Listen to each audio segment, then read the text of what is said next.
Parshas Devarim, we read an accounting of the travels of the Jewish nation through the Midbar for 40 years. And Moshe Rabbeinu tells the Jewish nation, Za'arbim Shana. It's been 40 years, Hashem Alekecha imach, and Hashem is with you. Loi chasarta davar, you have not lacked anything. And the Bnei Yissaschar says, what do you mean, Loi chasarta davar, you haven't lacked a thing? It really should have said, Loi chasarta kol. You haven't had less than all, than everything. Why does it refer to the prat? Loi chasarta davar. Not one particular thing has been missing. Just say that you've had nothing less than everything, or you've had everything.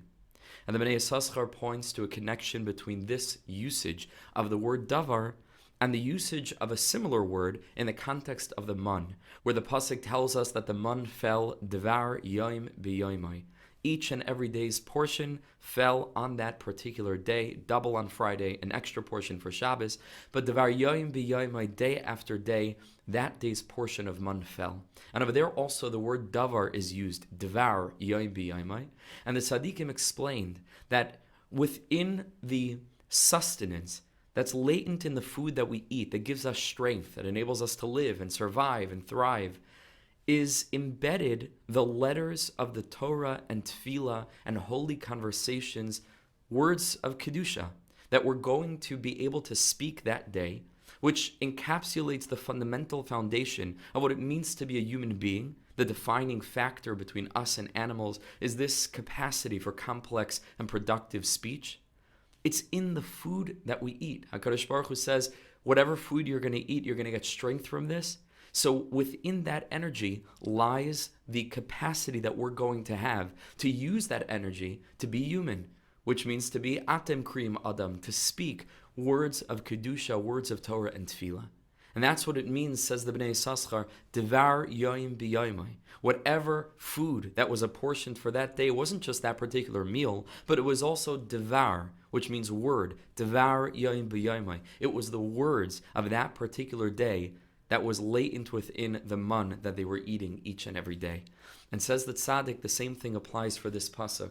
Hashem Alekecha imach, says Moshe Rabbeinu, Hashem has been with you, loi chasarta davar. You've never had a lack of words of Kedusha, Torah, and Tefillah that you were intended to speak the whole entire time. There's never been a lapse. Am Yisrael had so much to talk about, so much holiness to talk about, so many words of Torah and Tefillah that they were able to discuss, that they were able to offer up to HaKadosh Baruch Hu in the 40 years of their travelings. And I think for this group of Yidden, all of us in some way involved in a position of hashpah, understanding how important it is to reach out to our fellow Jews. When you sit down in the morning and you're eating breakfast, you're eating lunch, to keep this in mind, you're not just eating food.